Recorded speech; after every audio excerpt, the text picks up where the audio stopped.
विरोधियों को चारों खाने चित कर गई ममता बनर्जी। बागी सांसदों की बड़ी टेंशन, इसी को भेज दी नई लिस्ट। अब किसकी जाएगी सदस्यता। नमस्कार, आदाब, सत श्री अकाल। मैं हूं आपके साथ फराह खान और आप सभी देखना शुरू कर चुके हैं पीआरबी। पश्चिम बंगाल की राजनीति में इस वक्त ऐसा सियासी तूफान उठा हुआ है जिसने न सिर्फ टीएमसी बल्कि पूरे राजनीतिक गलियारों में हलचलों को तेज कर रख दिया है। जिन बागी सांसदों और विधायकों को लग रहा था कि उन्होंने ममता बनर्जी को घेर लिया, ममता बनर्जी को मात दे दी, अब उन्हीं के माथे पर चिंता की लकीरें साफ दिखने लगी हैं, क्योंकि ममता बनर्जी ने ऐसा बड़ा राजनीतिक दांव चल दिया है जिसने पूरे खेल का रुख पूरी तरीके से बदल कर रख दिया है। चुनाव आयोग को एक नई सूची भेज दी गई है। जी हां दोस्तों, और इस सूची के सामने आने के बाद सबसे बड़ा सवाल यही उठ रहा है कि आखिर अब असली तृणमूल कांग्रेस किसकी मानी जाएगी। क्या बागी सांसदों की संसद सदस्यता पर खतरा मंडरा रहा है? क्या ममता बनर्जी ने एक ही चाल में विरोधियों की पूरी राजनीति और रणनीति को ध्वस्त कर रख दिया है? और क्या बागी गुट की चाल अब उन्हीं पर भारी पड़ती हुई साफ तौर पर दिखाई दे रही है? आपको बता दूं दोस्तों, पश्चिम बंगाल की राजनीति पिछले कुछ दिनों से लगातार उथल पुथल के दौर से गुजर रही है। टीएमसी के करीब करीब 20 सांसदों और कुछ विधायकों की बगावत ने पार्टी के अंदर जो है भूचाल लाकर खड़ा कर दिया है। बागी गुट ने खुलकर साफ तौर पर ममता बनर्जी के नेतृत्व को खुली चुनौती दे दी। इतना ही नहीं दोस्तों, उन्होंने एक अलग संगठनात्मक ढांचा तक खड़ा कर दिया। यहां तक कि मैं आपको बता दूं, कोलकाता में विशेष बैठक बुलाई गई। बागी गुट की यह बैठक थी। उस बैठक में बागी नेताओं ने घोषणा की कि अब वो ममता बनर्जी को अपना नेता नहीं मानते। और सबसे चौंका देने वाली बात यह रही दोस्तों कि ममता बनर्जी की जगह बागी गुट ने विधायक अनूप रॉय को जो है पार्टी चेयरपर्सन घोषित कर दिया। यानी बागी गुट ने साफ संदेश देने की कोशिश की कि वो अब ममता के साथ नहीं है, वो खुद टीएमसी चलाना चाहते हैं। ये कदम अपने आप में बेहद बड़ा माना जा रहा था। यहां तक कि राजनीतिक एक्सपर्ट्स ये कहने लगे थे कि ये ममता के लिए बहुत बड़ी चुनौती साबित हो सकता है। लेकिन इसी बीच शायद बागी गुट ये भूल गया था, शायद बागी गुट को यह अंदाजा नहीं था कि ममता बनर्जी भारतीय राजनीति की उन नेताओं में गिनी जाती हैं जो आखिरी वक्त पर, ऐन वक्त पर ऐसी चाल चल देती हैं कि विरोधी पस्त हो जाते हैं और देखते रह जाते हैं। और हुआ भी कुछ ऐसा ही। यहाँ पर बागी गुट के इस ऐलान के कुछ ही समय बाद टीएमसी की ओर से चुनाव आयोग को एक नई सूची भेज दी गई। ये कोई साधारण सूची नहीं थी दोस्तों, इसमें पार्टी के ऑफिस बैरियर्स और साथ ही साथ नेशनल वर्किंग कमेटी के सदस्यों का पूरा विवरण मौजूद था। उन सभी के नाम थे इस लिस्ट में। और सबसे महत्वपूर्ण, सबसे इंपॉर्टेंट बात यह थी कि इस सूची में, इस लिस्ट में ममता बनर्जी को ही ऑल इंडिया तृणमूल कांग्रेस की चेयरपर्सन बताया गया। यानी साफ शब्दों में कहें तो ममता बनर्जी ने चुनाव आयोग के सामने यह संदेश दे दिया कि पार्टी की असली मुखिया वही है, यानी ममता बनर्जी हैं। अब जरा यह हेडलाइन देखिए, टीएमसी में बगावत के बीच ममता का बड़ा दाव, इसी को भेजी नई लिस्ट, खुद को बताया पार्टी की असली मुखिया। अब दूसरा हेडलाइन देखिए जो मैं स्क्रीन पर दिखा रही हूं, आप भी क्लियर हो जाएंगे कि किस तरीके से अब विरोधी ही पस्त हो रहे हैं। बगावत के बीच ममता बनर्जी का नया दाव, 2 हफ्ते में दूसरी बार बनाई टीएमसी की नई कार्य समिति, इसी को भेजी। अब विस्तार से खबर को समझिए, इस रिपोर्ट को सिलसिलेवार तरीके से जानिए। पश्चिम बंगाल की सियासत में 20 टीएमसी सांसदों और कुछ विधायकों की बगावत के चलते घमासान लगातार जारी है। बागी गुट ने ममता बनर्जी को अपना नेता मानने से इनकार कर दिया। ये खबर भी मैंने आपको अभी पिछली ही खबर, आपने नहीं देखी हो तो देख लीजिए, सिलसिलेवार तरीके से बताई थी और उसकी जगह अनूप रॉय को दे दी गई। इसी बीच टीएमसी ने अपने ऑफिस बैरियर और साथ ही साथ नेशनल वर्किंग कमेटी के सदस्यों की एक नई लिस्ट जो है इलेक्शन कमीशन यानी कि ईसी को पूरी लिस्ट भेजी है। इसके मुताबिक ममता बनर्जी अभी भी पार्टी की हेड बनी हुई है। यानी पार्टी की हेड कौन है? ममता बनर्जी ही। बता दें कि एक दिन पहले ही टीएमसी के बागी गुट ने कोलकाता में एक स्पेशल सेशन किया और एक पैरेलल ऑर्गेनाइजेशनल स्ट्रक्चर की घोषणा की थी। इसमें एमएलए अनूप रॉय का नाम जो है पार्टी चेयरपर्सन के तौर पर लिखा गया था।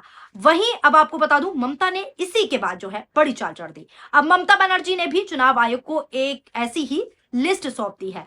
सूत्रों ने मंगलवार को कहा कि ईसी को सौंपी गई लिस्ट में पार्टी के ऑर्गेनाइजेशनल स्ट्रक्चर का जिक्र है। लिस्ट के मुताबिक आपको बता दूं, ममता बनर्जी जो पार्टी की हेड है, ममता बनर्जी ऑल इंडिया तृणमूल कांग्रेस की चेयरपर्सन है, हेड है, जबकि सुभद्र बख्शी वाइस प्रेसिडेंट है इस लिस्ट में, और Abhishek Banerjee national general secretary है। ये लिस्ट के अकॉर्डिंग मैं आपको बता रही हूँ, सूत्रों के मुताबिक जो पता चला है। नेशनल वर्किंग कमेटी में कौन कौन नेता शामिल है, इन नेताओं के नाम भी बता देती हूँ। ये नेता ऑफिस बैरियर लिस्ट में डेरेक ओबराय और डोला सेना को ज्वाइंट सेक्रेटरी और सुभाश्री चक्रवर्ती को ट्रेजरर के तौर पर जोड़ा गया है। ये सूत्रों के हवाले से खबर आ रही है, रिपोर्ट के हवाले से मैं आपको बता रही हूँ। वही नेशनल वर्किंग कमेटी में ममता बनर्जी, सुभद्र बख्शी, अभिषेक बनर्जी, डेरेक ओबराय, डोला सेना और सुभाश्री चक्रवर्ती इस लिस्ट में शामिल हैं। इसी के साथ साथ आपको बता दूं, खबर यह भी है कि चंद्रिमा भट्टाचार्य को नेशनल वर्किंग कमेटी का सदस्य और साथ ही साथ पश्चिम बंगाल टीएमसी अध्यक्ष के तौर पर इस लिस्ट में जो है लिस्ट किया गया है। वहीं शोभनदेव चट्टोपाध्याय का नाम पश्चिम बंगाल विधानसभा के सदस्य और साथ ही साथ नेता के तौर पर इस लिस्ट में मेंशन किया गया है। तो दोस्तों, ये वो लिस्ट थी जो ममता बनर्जी ने साफ तौर पर ईसी को दे दी। अब जरा सोचिए, एक तरफ बागी गुट अपनी अलग चेयरपर्सन की घोषणा कर रहा था, कर भी चुका था, ये खबर मैंने आपको दिखाई थी। दूसरी तरफ आधिकारिक पार्टी चुनाव आयोग के पास अपनी वैध सूची यानी कि ऑफिशियल जो सूची है, लिस्ट है, जमा कर रही थी। यहीं से पूरा खेल बदलता हुआ नजर आने लगा, क्योंकि भारतीय राजनीति में केवल दावा करने से कोई पार्टी आपकी नहीं हो जाती, केवल बयानबाजी से आपकी नहीं हो जाती। किसके पास संगठनात्मक वैधता है, किसके पास आधिकारिक रिकॉर्ड है, किसके पास पार्टी, संविधान और चुनाव आयोग के सामने मान्यता प्राप्त ढांचा है, इन सवालों का जवाब बेहद महत्वपूर्ण हो जाता है। और फिलहाल जो है दोस्तों, ममता बनर्जी ने चुनाव आयोग को सूची भेजकर, पूरी लिस्ट भेजकर अपनी स्थिति को काफी मजबूत कर लिया है और साफ संदेश दे दिया है कि पार्टी की हेड ममता ही है और ममता ही रहेंगी। अब सबसे बड़ा सवाल यही है कि आखिर इससे बागी गुट की टेंशन क्यों बढ़ सकती है। तो देखिए, मैं आपको समझा दूं, जब कोई दल आधिकारिक रूप से चुनाव आयोग के रिकॉर्ड में अपना नेतृत्व और संगठनात्मक ढांचा प्रस्तुत करता है, जैसे कि ममता बनर्जी ने किया, तो वो एक तरह से अपनी वैधता स्थापित करने की कोशिश करता है, जो इस वक्त ममता बनर्जी कर रही है। यदि भविष्य में पार्टी के नाम, चुनाव चिन्ह या संगठनात्मक अधिकारों को लेकर कोई विवाद खड़ा होता है, जैसे कि ये बागी गुट लगातार उठा ही रहे हैं, तो ऐसे में दस्तावेज बेहद महत्वपूर्ण भूमिका निभाते हैं। और यही सबसे बड़ी वजह है कि राजनीतिक गलियारों में चर्चाएं तेज हो गई हैं कि ममता बनर्जी ने समय रहते बहुत बड़ा दांव खेल दिया है, बहुत बड़ी चाल चल दी है। यानी कि बागी गुट को शायद उम्मीद थी कि उनके संगठनात्मक ऐलान से दबाव बनेगा, लेकिन अब चर्चा इस बात की हो रही है कि कहीं उनकी रणनीति ही उनके खिलाफ ना चली जाए, और अब जाती हुई भी दिख रही है, ये चर्चाएं चल रही हैं। राजनीति में दोस्तों अक्सर देखा गया है कि जो नेता संगठन और संस्थागत प्रक्रिया पर पकड़ बनाए रखता है, वही अंत में मजबूत स्थिति में दिखाई देता है। और यही स्थिति इस पूरे घटनाक्रम को देखते हुए फिलहाल ममता बनर्जी की लग रही है। फिलहाल ममता बनर्जी उसी दिशा में आगे बढ़ती हुई नजर आ रही हैं और दिन ब दिन मजबूत होती नजर आ रही हैं। यही सबसे बड़ा कारण है, यही सबसे बड़ी वजह है कि अब राजनीतिक विश्लेषक भी ये कह रहे हैं कि बागियों की चाल उन्हीं पर उल्टी पड़ती दिख रही है। जो लोग ममता बनर्जी को घेरने निकले थे, चारों खाने चित करने निकले थे, अब वही अपने अगले कदम को लेकर असमंजस स्थिति में आ गए हैं।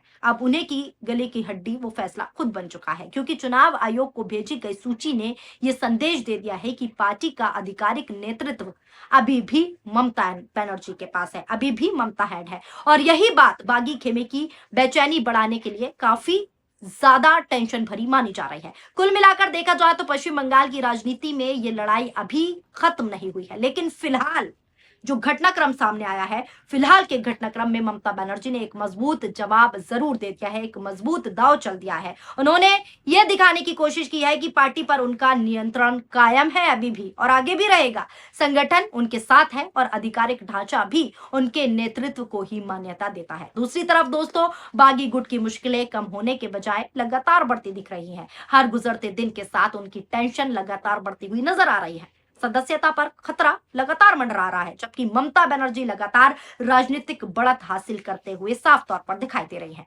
अब दोस्तों, आने वाले दिनों में, आने वाले समय में यह देखना बेहद दिलचस्प होगा कि इस सियासी जंग में अगला दांव कौन चलता है। लेकिन फिलहाल तस्वीरें यही कह रही हैं कि ममता बनर्जी की लगातार जीत होती दिख रही है, मजबूती होती दिख रही है और बागी खेमे की टेंशन दिन ब दिन बढ़ती जा रही है। जो बागी खेमा सोच रहा था कि हम ममता को चारों खाने चित कर देंगे, तो वो चाल अब बागियों पर ही उल्टी पड़ गई, क्योंकि ममता ने ऐसा दाव चला, ममता ने ऐसी चाल चली कि बागियों की सदस्यता भी अब खतरे में है। फिलहाल इस पूरी खबर को लेकर आपकी क्या राय है, नीचे कमेंट बॉक्स में अपनी प्रतिक्रियाएं जरूर शामिल कीजिएगा। वीडियो पसंद आई हो तो वीडियो को लाइक कीजिए और हमारे चैनल PRP को सब्सक्राइब करना ना भूलें। शुक्रिया, धन्यवाद, नमस्कार, जय हिंद, जय भारत।